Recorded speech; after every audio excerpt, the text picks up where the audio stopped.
Merci Madame la maire. Madame Hidalgo, avec votre premier adjoint, vous êtes finalement dans la situation du chauffard qui vient de planter la voiture de l'hôtel de ville dans une ornière et qui expliquerait aux Parisiens comment passer leur permis de conduire. Cette image fonctionne aussi d'ailleurs avec Vélib que vous avez déjà planté. Mes collègues ont présenté, Madame la maire, nos priorités pour le prochain mandat avec des propositions fortes, financées et opérationnelles pour répondre aux préoccupations des Parisiens. L'écologie, le logement, la sécurité, la propreté, les transports, la petite enfance. Toutes ces propositions s'inscrivent en cohérence dans une nouvelle vision de la ville, soucieuse de faciliter enfin et d'améliorer le quotidien des Parisiens. J'ai eu l'occasion de présenter plusieurs mesures pour renforcer les pouvoirs des élus parisiens.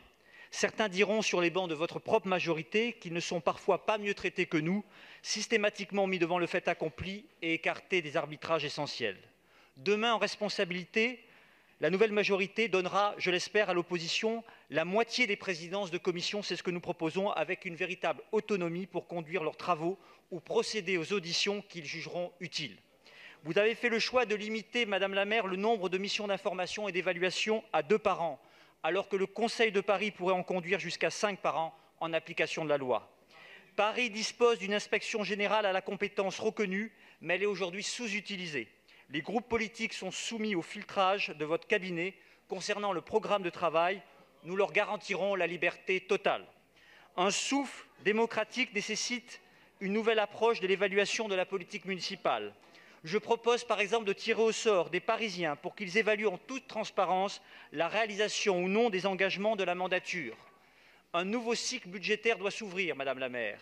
Je ne reviendrai pas sur les principes de bonne gestion que nous appliquerons et que j'ai développés ce matin.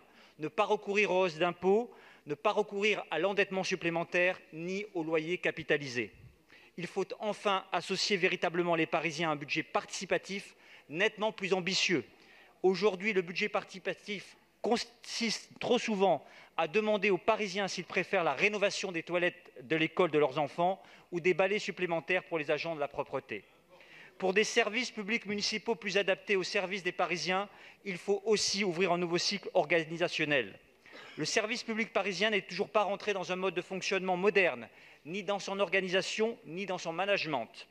Le télétravail concerne à peine 1500 postes, moins de 10% des 15 à 20 000 postes que vous avez identifiés comme pouvant y recourir. Le télétravail, c'est l'avenir.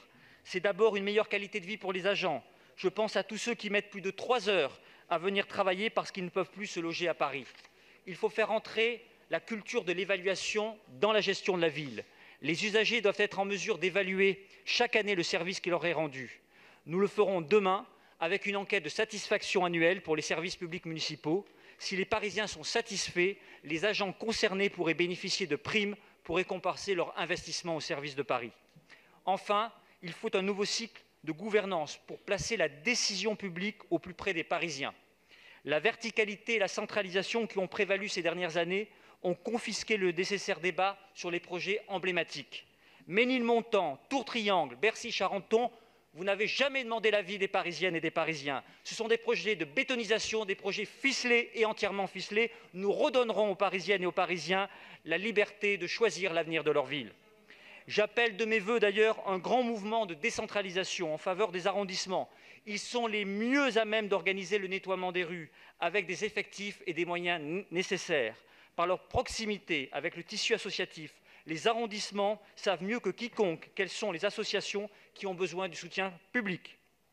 Tant d'engagements non tenus, Madame la maire, tant de revirements spectaculaires, une telle dégradation de la qualité de vie, les Parisiens le disent chaque jour, cette ville n'est plus tenue. Après tous ces revirements, après toutes ces promesses non tenues et un tel record d'endettement, Madame la maire, on ne peut plus vous croire. Dans ces conditions, nous ne voterons pas ce budget. Nous voterons en revanche l'amendement numéro 1 et le vœu numéro 27 du groupe écologiste, mais nous souhaitons pour cela que soit retiré dans les gages du premier alinéa l'opération Réinventer Montparnasse, déjà lancée et dont les aménagements de voirie seront attendus rapidement par les habitants. Je vous remercie. Quel suspense! J'ai cru un moment.